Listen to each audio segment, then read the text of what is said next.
Since the beginning of recorded history, the human race has been at war. First with members of their own family, then their fellow countrymen, and finally nations at large.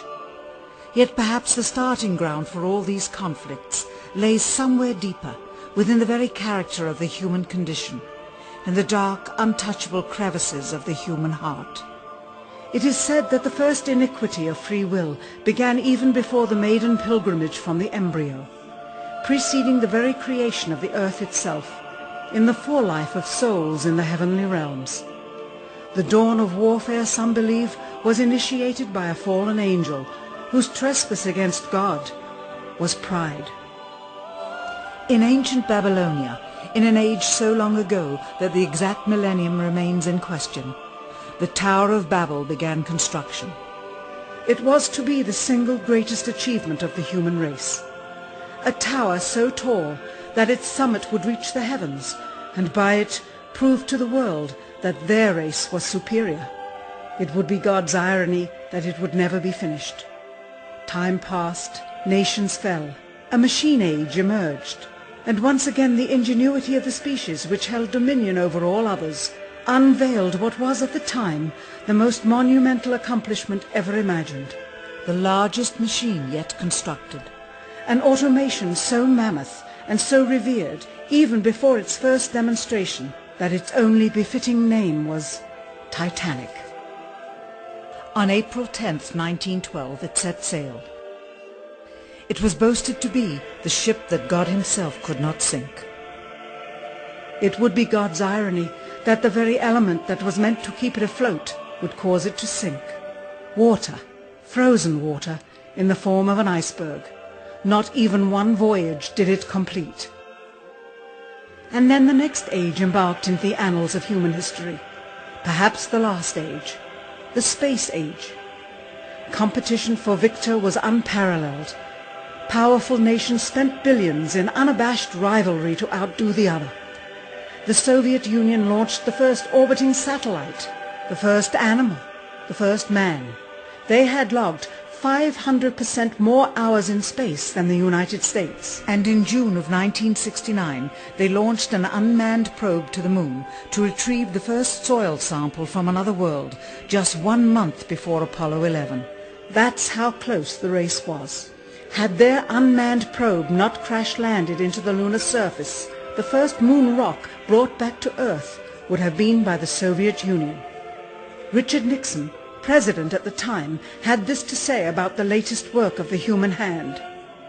It is the greatest week since creation, the greatest event since the laying of the foundation of the seas, since the origin of the universe itself, since the design and formation of the delicate human eye through which all these things are perceived, was a flying machine with its 2 passengers landing on its closest celestial neighbor and returning from where it came. Perhaps again God's irony lies somewhere within this great boast of humankind. The building of the tallest tower for the sole purpose of standing out among the races was never finished. The machine that was so great that it was said to be untouchable by even God never completed its first voyage. And finally, the crowning achievement of humankind, the greatest boast of the species, the event in human history most associated with pride in our own accomplishments, landing on the moon. 20 years later, and years behind schedule, the same space program couldn't put into Earth orbit a telescope with a lens that focused. And yet 2 decades earlier, a mission 100 times more complicated worked on its first occasion. With close scrutiny of the motives of the zealous Nixon administration, a critical examination of the entirely government-controlled press coverage, and newly discovered footage of the crew of Apollo 11 staging part of their mission, we wish to detail what may come to be the greatest government conspiracy of all time. A funny thing happened on the way to the moon. I'm convinced that in the space field, the Russians are ahead of us, particularly in large weightlifting capability And that at the moment, the problem is not so much to catch up, but first build up the working speed that they have already demonstrated. After we are running as fast as they do, there's still a considerable gap to close, and only the future will tell whether we'll manage to close that gap. We cannot and will not ever get into this race as we should, so long as all of our objectives are short-term objectives. We've got to have no finite end to our objectives. The end of our objectives should be as far as we can see at any given time. But right now, we need a 10 to 12-year program that has as its ultimate goal the manned domination of space. And if we don't, we're going to be in trouble. I believe that this nation should commit itself to achieving the goal before this decade is out of landing a man on the moon and returning him safely to the earth. We must assure our preeminence in the peaceful exploration of outer space, focusing on an expedition to the moon in this decade. T-minus 60 seconds and counting. We passed T-minus 60. 55 seconds and counting. Neil Armstrong reported back when he received the good wishes. Thank you very much. We know it will be a good flight. Good luck and Godspeed. 40 seconds away from the Apollo 11 liftoff. All the second stage tanks now pressurized. 35 seconds and counting. We are still go with Apollo 11. 30 seconds and counting. Astronauts report it feels good. T-minus 25 seconds. 20 seconds and counting. T-minus 15 seconds. Guidance is internal. 12, 11, 10, 9. Ignition sequence start. 6.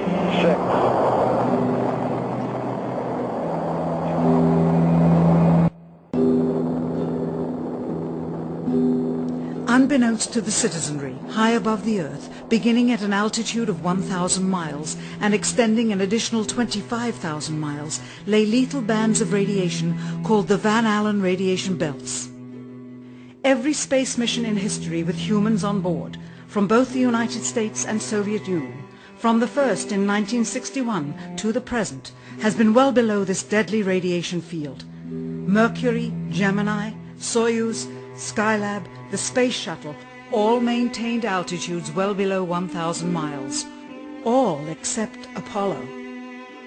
The more experienced Soviets spent 100 hours in space for every 20 hours of the US. In order to survive the hour-and-a-half journey through this radiation field necessary to reach the moon and return, solid lead shielding between the astronauts and the exposure outside would be required. The mammoth Saturn V rocket used by Apollo was already 35 stories tall and weighed as much as a battleship. To add additional tonnage in the form of a lead barrier completely surrounding the crew members would have made it impossible for the vehicle to get off the ground. That is why the Soviets, though more advanced, only sent an unmanned probe to the moon. The Apollo spacecraft's narrowest shielding was less than 1/8 of an inch of light aluminum. In 1998, the Space Shuttle flew to an altitude of 350 miles, one of its highest altitudes ever, hundreds of miles below the beginning of a field of radiation that was so severe that the astronauts inside of their shielded spacecraft and inside of their shielded spacesuits saw flashes of light with their eyes shut that they described as shooting stars, due to radiation penetrating first the shuttle's shielding, then their spacesuit shielding, then their skulls, and finally the retinas of their closed eyes. As a result, CNN issued the following report noting NASA's unpredicted surprise. The radiation belt surrounding Earth may be more dangerous for spacewalking astronauts than previously believed. Scientists say the phenomena known as the Van Allen belts can spawn killer electrons when the Earth's magnetic field changes. These electrons that are being studied could have an important effect not only on satellites, which has happened in the past, but could also affect the astronauts by creating large doses of radiation that could influence their health. The electrons can penetrate through various materials, including spacesuits, and can pass through, in fact, the walls of the space station, and can create high charges deep inside of these objects. President Kennedy, a man of political, not scientific background, set the irrevocable goal of landing a man on the moon by the end of the 1960s, just days after America's first astronaut had spent a mere 16 minutes in space, not even achieving a single orbit around the Earth. We choose to go to the moon in this decade and do the other things, not because they are easy, but because they are hard. We take an additional risk by making it in full view of the world. But as shown by the feat of astronaut Shepard, this very risk enhances our stature when we are successful. The technology necessary to launch the massive Saturn V rocket and an intercontinental ballistic missile is 95% similar. When the Soviet Union launched mankind's first satellite, Sputnik, in 1957, there was grave concern that they had mastered space ahead of the United States and might use this advantage to launch a first nuclear strike from an orbit high above North America.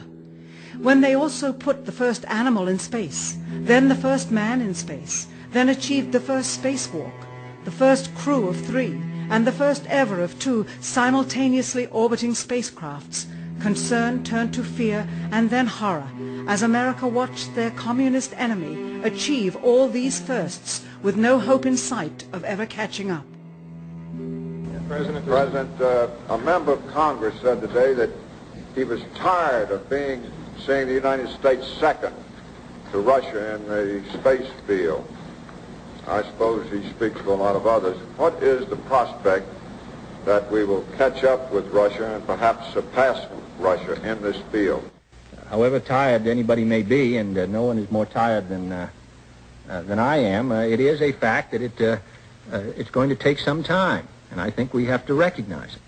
They secured these large boosters, which have led to their being first in Sputnik and led to their first putting their man in space. We are, I hope, going to be able to carry out our efforts with due regard to the problem of the life of the man involved this year. But we are behind.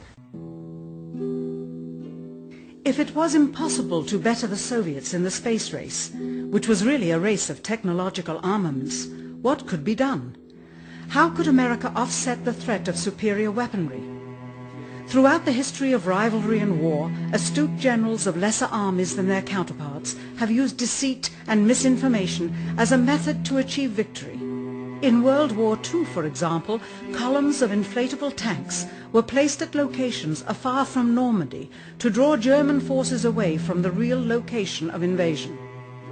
The Star Wars missile defense program rigged tests to make it seem more advanced than it really was. That's the conclusion of the General Accounting Office. The aim was to fool the Soviet Union about US military readiness during the Cold War.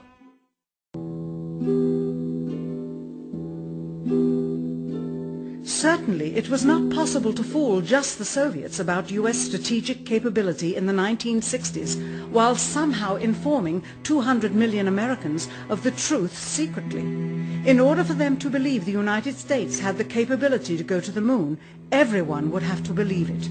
Furthermore, the pride of a nation was at stake, and the goal of a martyr, not to mention the growing unrest domestically of a government throwing tens of thousands of lives away in a foreign war riddled with contradiction and ambiguity.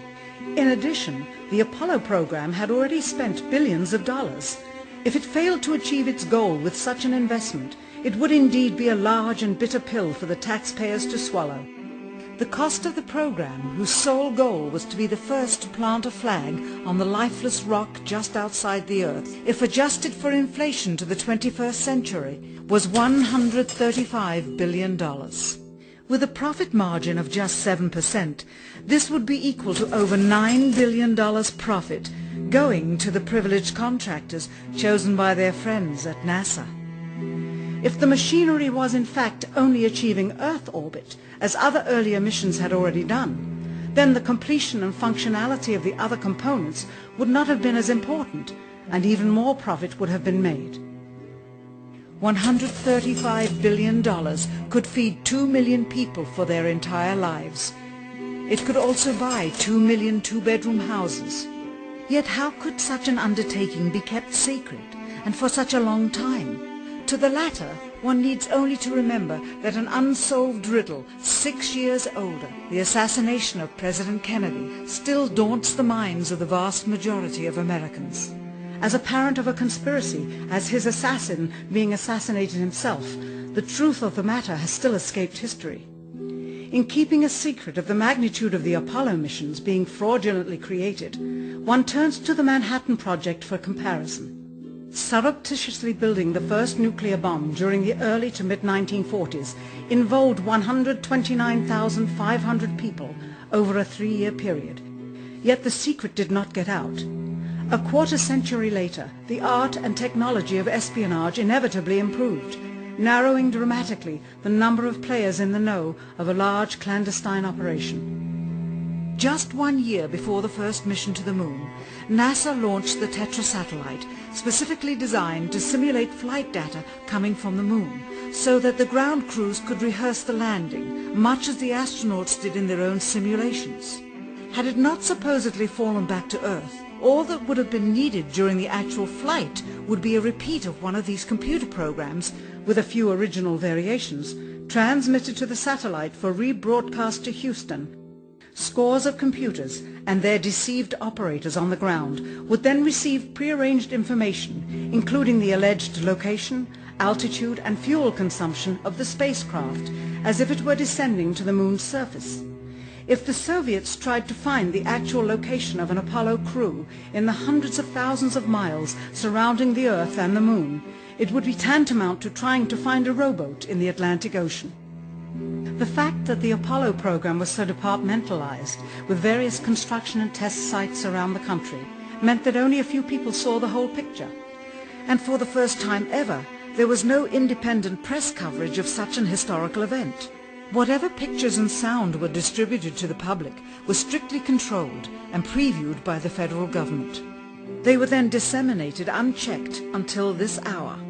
For who would realize that the unthinkable was not only possible, but absolutely true?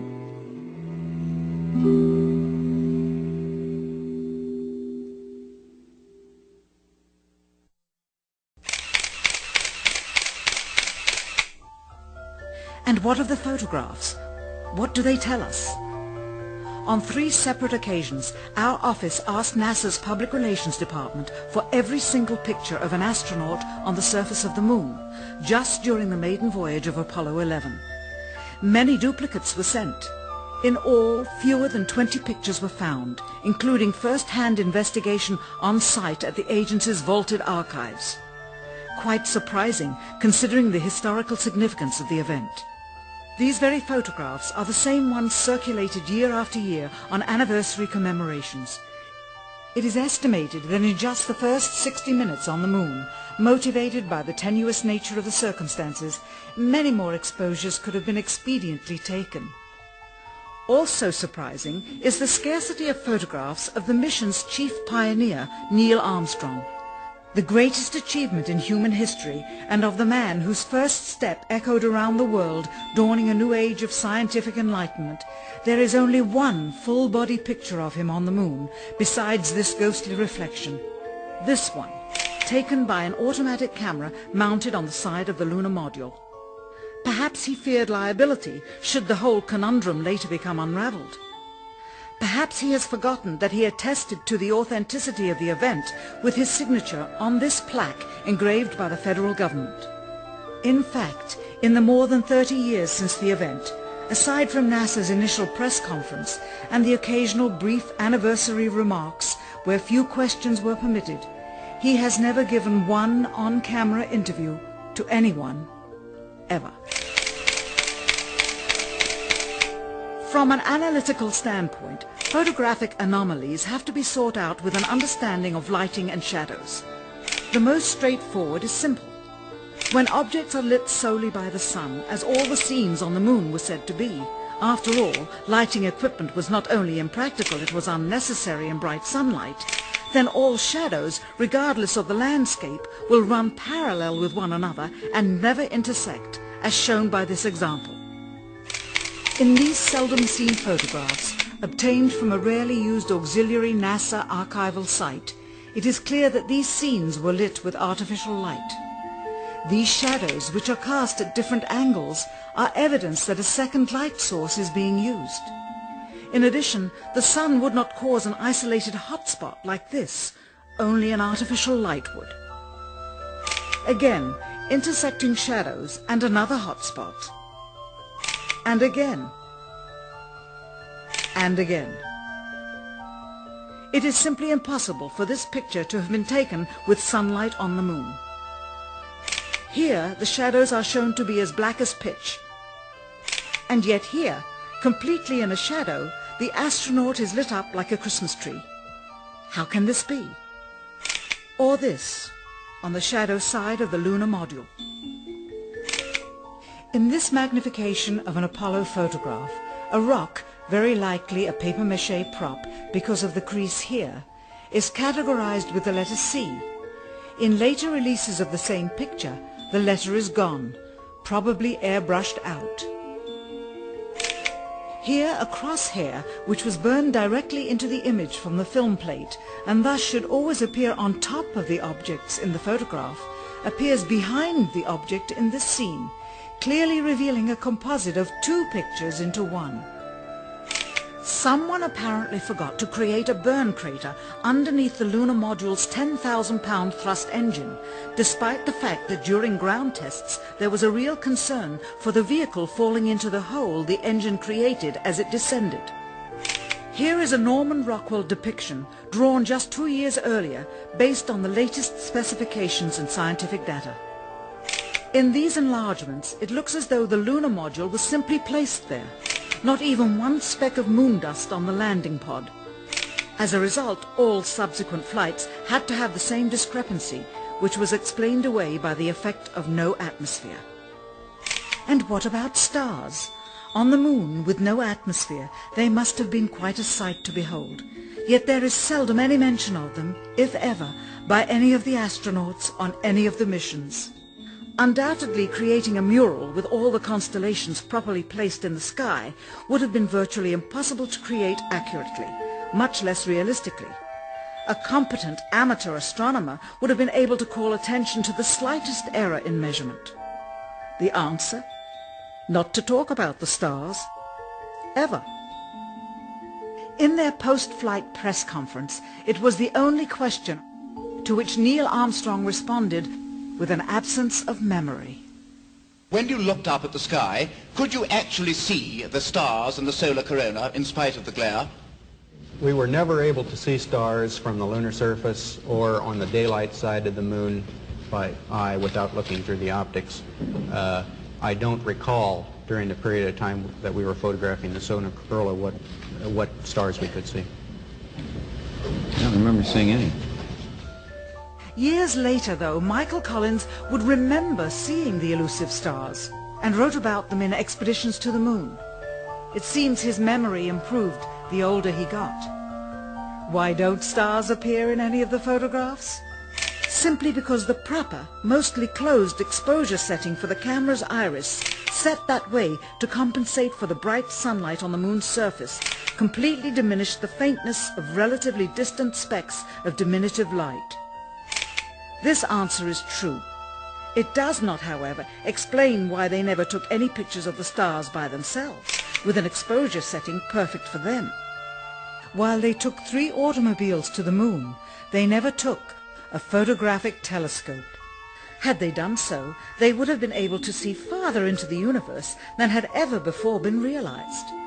If they had taken a telescope and were not actually on the moon, they would have had to concoct undiscovered galaxies that might one day prove to be non-existent. The cost of the 3 moon rovers in 21st century currency? Nearly $60 million each, though they had fewer parts than a Jeep. Where was all this money going? Then there's the flag, blowing in the wind, at least twice, on the atmosphereless moon. We can only guess that most of the missions were staged inside for fear of possible aerial or satellite reconnaissance from an unfriendly nation. The backpacks, designed for 1/6 gravity, must have had the cooling systems removed to allow for movement without falling over.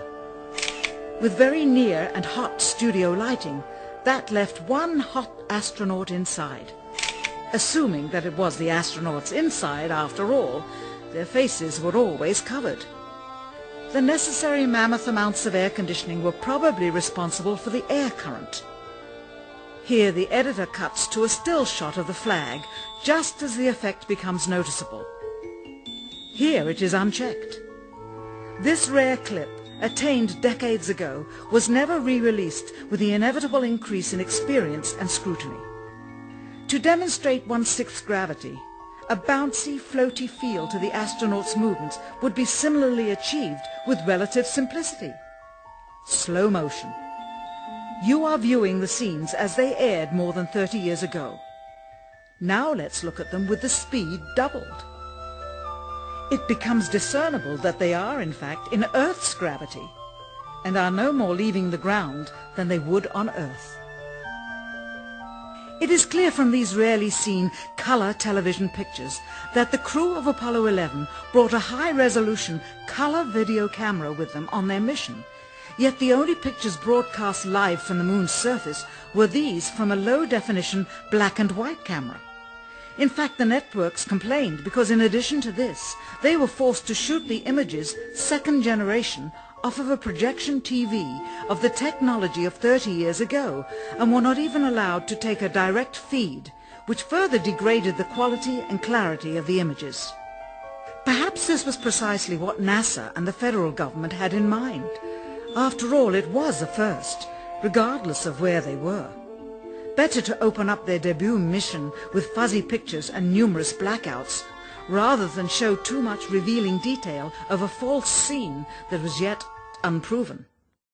And finally, the element that seals their fate.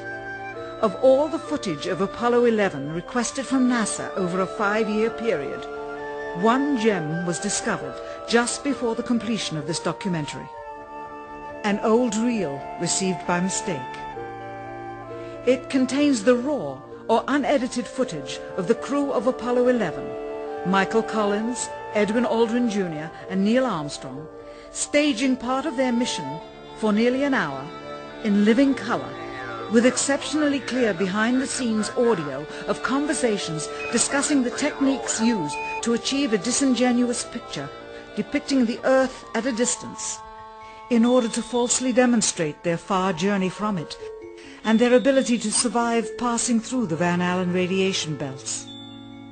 It cannot be misconstrued that this staging was done for some other reason prior to the mission, for the reel itself is slated and dated July 18th, 19th and 20th, 1969, the very days of the mission when they were said to be approaching and achieving lunar orbit. Furthermore, it is apparent they are in genuine zero gravity aboard the actual spacecraft, necessary to convince the mass media of their authenticity, just not any further than Earth orbit, as you will see. In this never-before-seen or heard footage, not only is the radio conversation between the astronauts and Houston Control audible, there is a secondary, private conversation taking place between the crew and a third confidential party, prompting the astronauts with what to say, when to speak, and how to effectively manipulate the camera to achieve the desired misleading effect.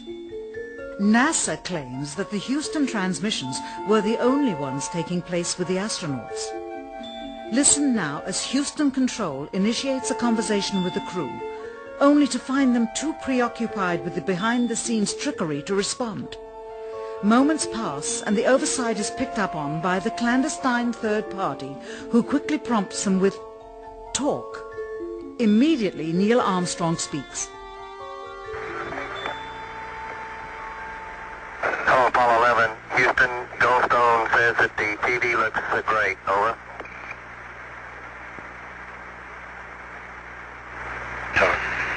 Okay, Roger. We're coming in on Earth.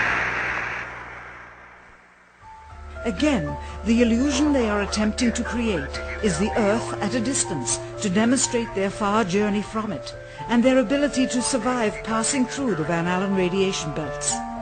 Understand, too, that only about 20 seconds of this raw footage was ever broadcast to the public, and these conversations discussing their deception were believed to be private, until now. Here they discuss that these television transmissions were in fact not broadcast live as everyone believed. They were first screened and edited for playback later. Roger, Neil. We just wanted a narrative such that we can, when we get to playback, we can sort of correlate what we were seeing. Thank you very much. Here they discuss the fact that they have turned out the lights and have blocked out sunlight from entering the spacecraft through the other windows, as to not cause any reflected light to fall onto the spacecraft's wall in the foreground. Okay, very good. Well, we shut out the sun coming in some of the other windows into the spacecraft, so it's looking through the number one window, and there isn't any reflected light. The reason this was done is so that the truth of the matter would not be revealed. It is this.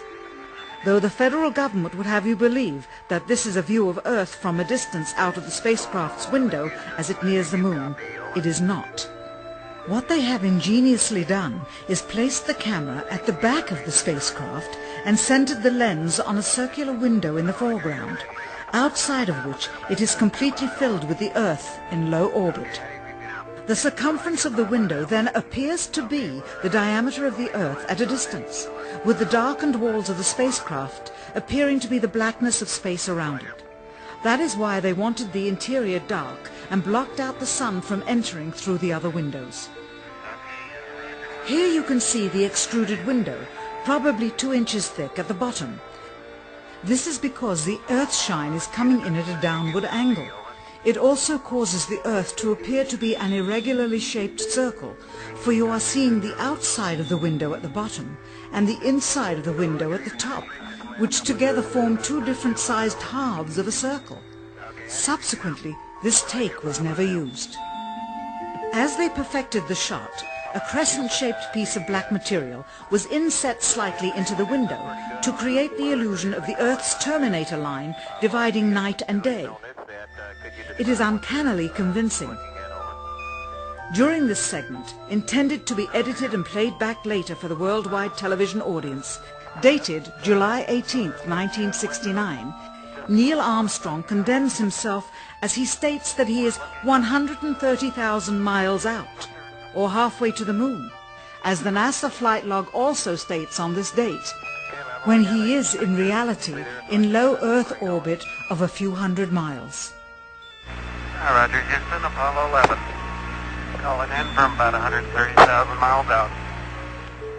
Here, during another segment, also intended to air after review, Neil Armstrong falsely explains to the viewers how the shot is attained by putting the camera's lens to the window's glass, as it would have to be if they were the claimed distance away from the Earth.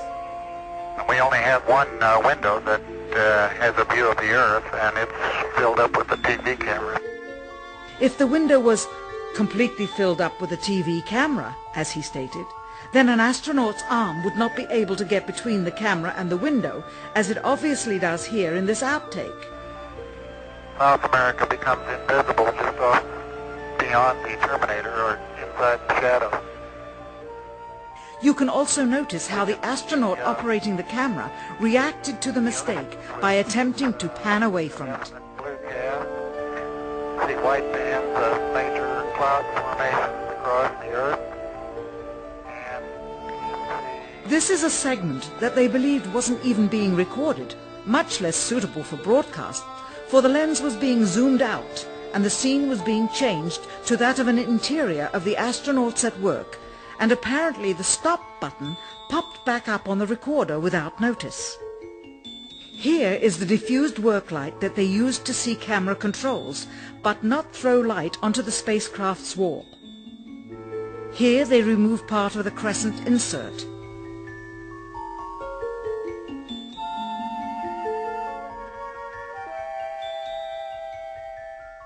Finally, the iris is opened up and you can see the real location of the camera and the very bright and near Earth out the window.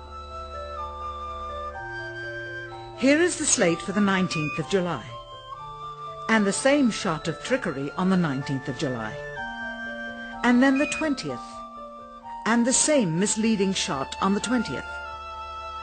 Later that evening, they were said to be walking on the moon.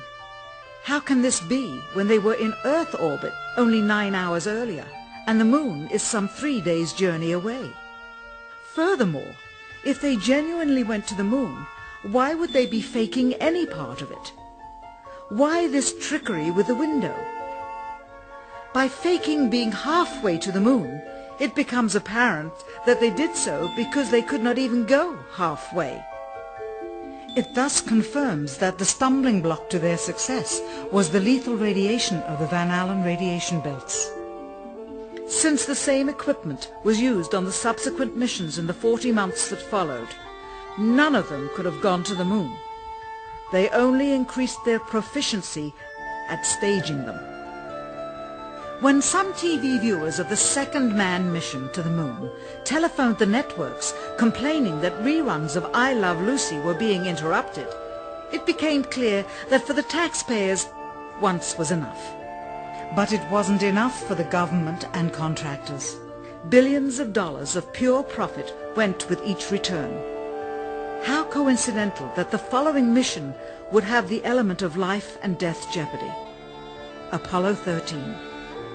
Now the public would take going to the moon more seriously and be reconnected with the drama. We now realize that perhaps the reason Neil Armstrong has never given an on-camera interview is because he doesn't want to lie anymore. What threats may have been made upon such honorable men or their families to possess their reluctant cooperation and later ill feelings towards perpetuating this still darkened hour in American history. NASA's highest-ranking official, James Webb, resigned without explanation just days before the first Apollo mission. Why, when he was on the threshold of achieving the greatest accomplishment of his career?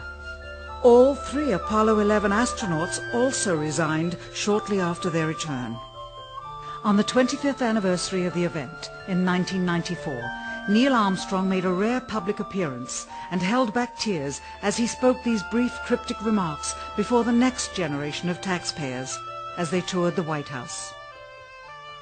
Today we have with us a group of students among America's best. To you we say, we have only completed a beginning. We leave you much that is undone. There are great ideas undiscovered, breakthroughs available to those who can remove one of truth's protective layers.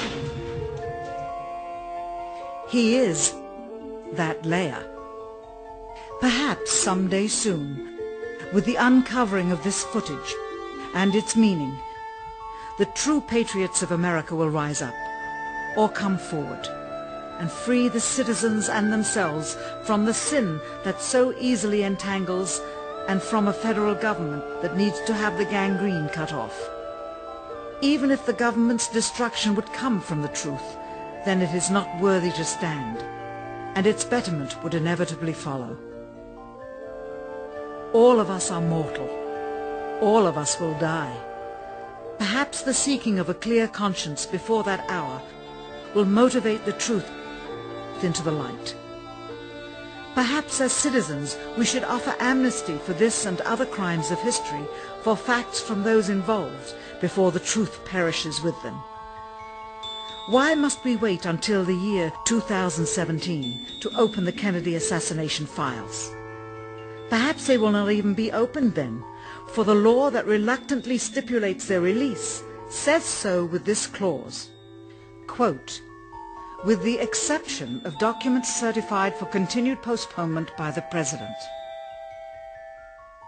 Whoever believes the citizens to be too immature for the truth are too immature for power. The truth will always set us free.